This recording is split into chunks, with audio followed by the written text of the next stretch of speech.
Walaupun kalau kita melihat dengan sorotan ilmu politik sekarang, Sayyidina Ali itu memiliki kualifikasi yang sama dengan sahabat lainnya. Kalau dalam bahasa politik itu secara de jure Sayyidina Ali itu bisa menjadi khalifah pertama sebelum Abu Bakar, tapi secara de facto kedua faksi besar yaitu Muhajirun dan Ansor sudah menetapkan Abu Bakar.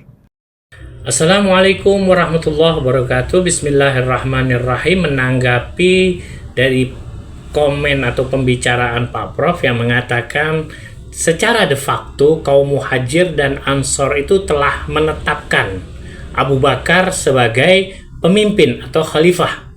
Ya, meskipun Ali juga layak. Pak Prof mengatakan demikian. Nah, coba dicek atau dirujuk ya dalam kitab Bukhari Muslim, kitab Hudud ya, bab rajam, juz 8 halaman ke-26, dan juga bisa dicek dalam buku Sirah Ibn Hisam juz keempat. Nah, itu bisa dicek. Di situ menjelaskan atau menceritakan sikap kaum Ansor dan Muhajir yang Prof bilang sebuah kelompok yang besar. Mereka ya, seperti Abu Bakar, Umar, Utsman dan lain-lain dari kaum Muhajir dan Ansor, saat mereka mendengar wafatnya Rasulullah Shallallahu Alaihi Wasallam, kenapa mereka berbondong-bondong pergi ke Sagifah Bani Sa'adah, rumahnya Mu'ad bin Ubadah? Kok bukan mereka pergi ke rumah Nabi yang Nabi pada saat itu baru saja wafat dan jasad Nabi masih di pembaringan atau masih di atas kasur, tapi mereka pergi ke rumah Sa'ad bin Ubadah di Sagifah ingin membaiat seorang khalifah yang bersamaan dengan wafatnya Nabi Shallallahu Alaihi Wasallam. Coba bayangkan kalau dikatakan kaum Muhajir dan Ansor adalah sebagai kelompok yang besar, tapi kenapa mereka tidak mau menghormati jasad jenazah Nabi Shallallahu Alaihi Wasallam, tapi sebaliknya gitu.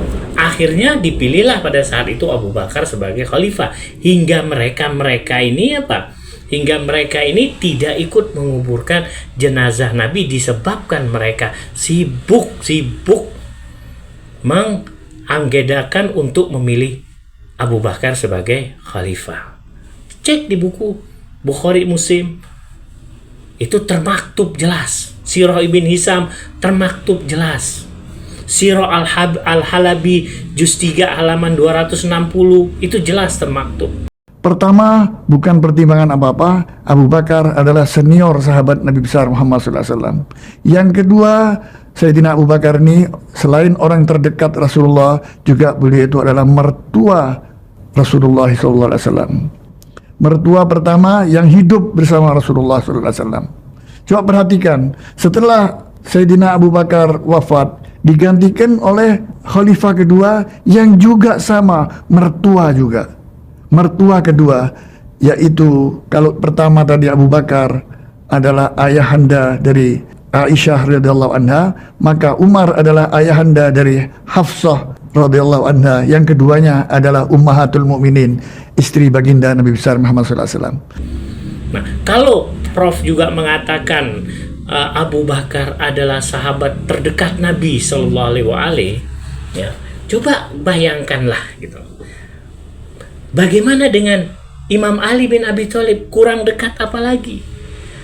Anaknya Rasulullah Sayyidah Fatimah Zahra menikah dengan Imam Ali. Bahkan Imam Ali satu suku Bani Hashim dengan Rasulullah, satu kakek, masih kurang dekat apalagi? Coba bayangkan, mana lebih dekat dengan Nabi? Abu Bakar atau Ali? Ya jelas Ali lah. Kemudian perhatikan yang ketiga. Yang ketiga adalah khalifah ketiga, yaitu Utsman bin Affan radhiyallahu anhu. Itu menantu tertua, menantu senior.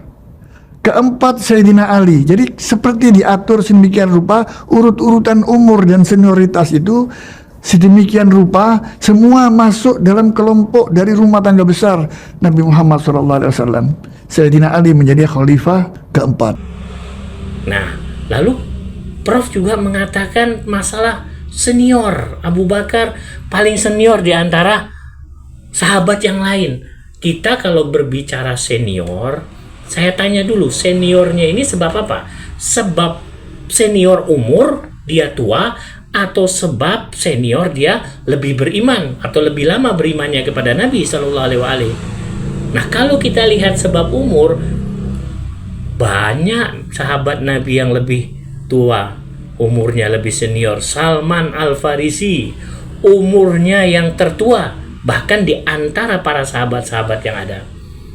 Di dalam riwayat dikatakan berapa? Umur Salman Al-Farisi itu ada yang mengatakan 150 tahun lebih, bahkan ada yang mengatakan 250 tahun. Bayangkan, kalau senioritas itu dilihat dari umur, Salman yang harus berhak, ya Salman lah yang harus berhak. Kan gitu. Kalau sebab beriman ya jelas lah Ali bin Abi Thalib yang pertama kali beriman dari orang-orang yang pada saat itu sekeliling Nabi masih kufur, masih musyrik. Ketika Rasulullah mengumpulkan keluarganya, Abu Lahab pada dalam satu keluarga yang mengikrarkan dan yang mengiyakan, mengimani dakwahnya Nabi, pada Nabi dakwah rahasia siapa? Ali bin Abi Thalib. Waktu itu Ali masih pemuda. Pada waktu itu Umar, Abu Bakar, Utsman masih dalam keadaan belum beriman, masih dalam keadaan musyrik. Tapi Ali bin Abi Thalib yang pertama kali menerima, meskipun dia masih muda. Lalu dari kaum perempuan adalah istri Nabi, Sayyidah Khadijah Al-Kubra. Maka itu, mazhab Ahlul Bait Syiah Imamiyah bukan ingin mengucilkan ketiga khalifah, enggak, tapi mazhab Ahlul Bait Syiah Imamiyah ingin meluruskan sejarah yang ada, ingin menempatkan Ahlul Bait suci Nabi pada tempatnya yang semula. Yang digeser akan dikembalikan lagi. Itu saja. Wassalamualaikum warahmatullahi wabarakatuh.